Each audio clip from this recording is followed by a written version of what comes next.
Hello, I'm Jordan. I'm going to do a tag today. This was created by Lady Lovestead Reads, and I was kindly tagged by Jack over at the Rambling Raconteur, and it is the Pain Over Joy reading tag.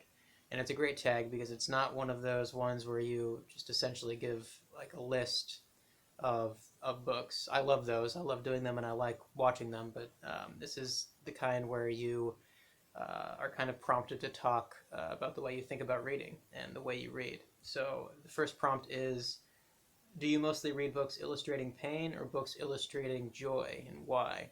And this is a tough one for me because I have always been a huge horror fan, and I love gothic literature. I love surrealism. I love all kinds of dark stuff. But more and more, I'm coming to realize that I really am I kind of am gravitating more towards what I would consider joyful books, and what I mean by that is fantasy, and not necessarily fantasy fiction, but books that have a kind of dreamlike, fantastical quality to them. And for me, the purest example of that would be the late romances of Shakespeare.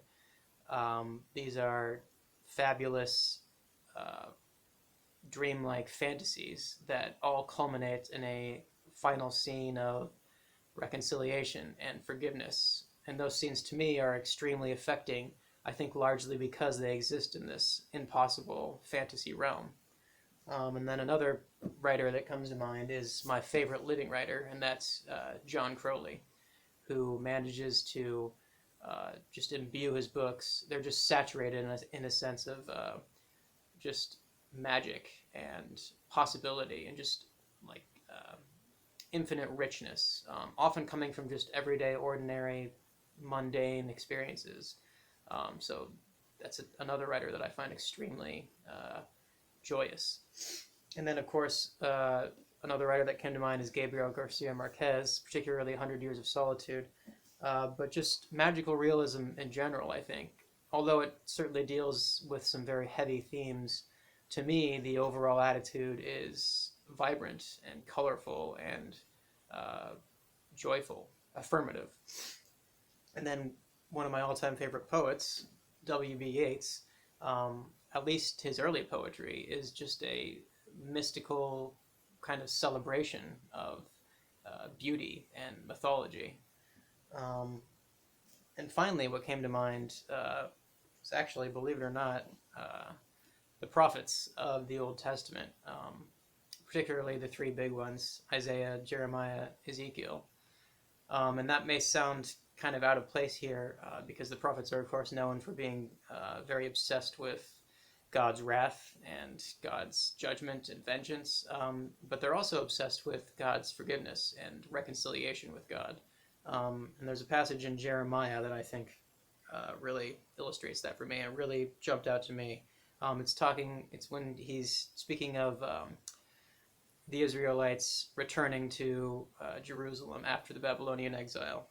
And he says, set thee up waymarks, make thee high heaps, set thine heart toward the highway, even the way which thou wentest. Turn again, O Virgin of Israel, turn again to these thy cities.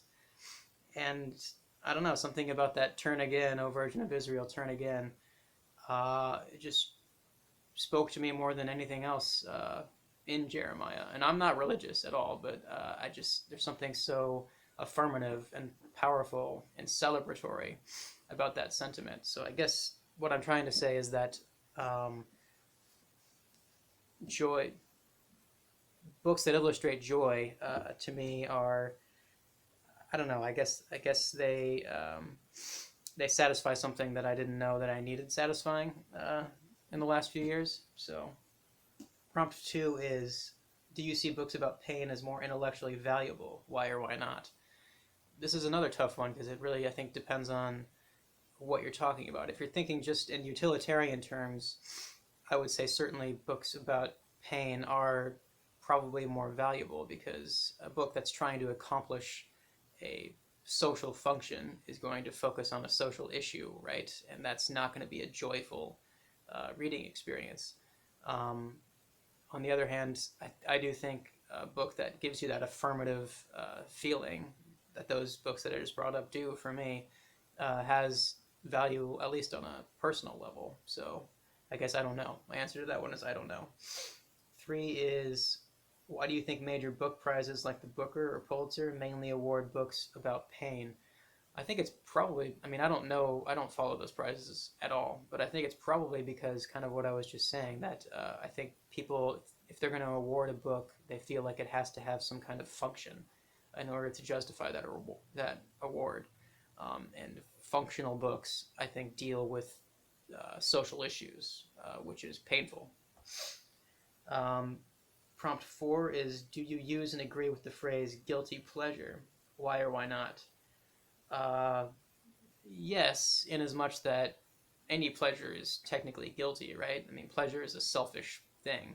That doesn't mean it's something to be entirely avoided, but it is by nature, I think, selfish. So all pleasure, I would say, is guilty to a certain extent. And 5, do you think works centering on joy are guilty pleasures? Well, yeah, by the definition I just gave, they are. Anything that brings you personal joy, I think, is a guilty pleasure, not in necessarily a bad way.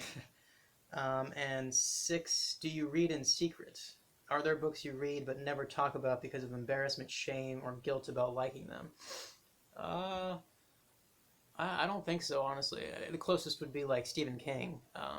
But I have no problem admitting that I read Stephen King and like him, and I also have no problem admitting that he has many, many very bad books. I still enjoy reading his work. I still think some of them are quite good. And 7 is, who do you tag?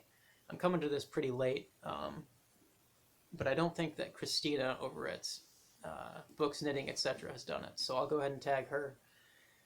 And yeah, that's the Pain Over Joy reading tag.